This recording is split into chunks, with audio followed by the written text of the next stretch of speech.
When you want the size of a Note 5 paired with the sleekness of an S6 Edge, you get something a little interesting. You get the S6 Edge Plus, a phone I absolutely fell in love with as soon as I got it in for review. Well, I fell in love with everything except the golden color, but that's besides the point. There really are plenty of reasons I really do like this phone. It's fast, it has an all-metal and glass body, and it packs a fast and reliable fingerprint sensor, all pretty great things. Now, let's talk about the display. It's pretty big at 5.7 inches, and with the big display comes a nice and pretty pixel density, about 518 ppi, which at that rate you're really not going to be seeing any pixels at all. That's because of the 1440 by 2560 resolution. Now, the whole selling point about this phone is the quote-unquote edge. It's cool and you'll definitely get a lot of looks with it, but I really didn't find myself using it all that much. It has a bunch of nice features like quick text or quick navigation through apps, but it really didn't apply to me as a user that much. Something that is pretty cool is that at night you can turn on a feature that allows you to see just on the edge date, time, notifications, things like that, which could be a little useful. I didn't find myself using it all that much, like I said, but if it applies to you, then maybe it might be useful for you, who knows. Because of the edge, there's barely any bezel at all, but there still is a chin big enough to house the home button and capacitive buttons. The display is absolutely beautiful and colors pop. It makes watching videos on YouTube a great experience.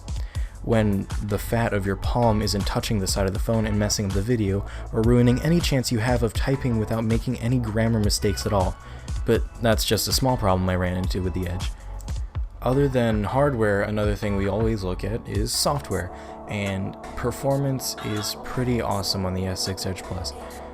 Other than the fact that it runs TouchWiz, which I am definitely not a fan of at all, and I know what you're saying, Andrew, it's not TouchWiz. Well, yeah, no, it's not, but it's basically TouchWiz, let's be honest, and TouchWiz just isn't my cup of tea. What is my cup of tea is the 4 gigs of RAM and the Exynos 7420 processor the thing packs, which makes using the device extremely enjoyable and fast. The S6 Edge Plus can really handle a lot at once, which is a good thing. The size usually wants speed to accompany it.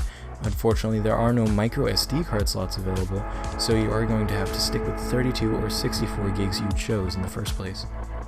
Now, while the performance is amazing, the thing that powers all that is the battery, and I wasn't a big fan of the battery too much. It's only a 3000 mAh battery, and it didn't provide me with much power. Sometimes it would get me through a day, and sometimes it wouldn't at all. It comes with a fast charging, both wired and wireless, which is great, but I would rather have a full day of battery than save a few more minutes charging it. I just wish it had a bigger battery to power the beast that it actually is. And the camera is really, really good. The camera on the Galaxy S6 Edge is quite spectacular, really. I got some great shots with the thing and I never had any problems with it. The shutter is fast and reliable and the resolution is really nice. It is a 16 megapixel camera after all, which honestly doesn't mean much, but they sure made an awesome camera in this phone. All in all, I have to say I do love this phone, and if you don't want the Edge because it might be a little uncomfortable for you, I would definitely recommend the Note 5.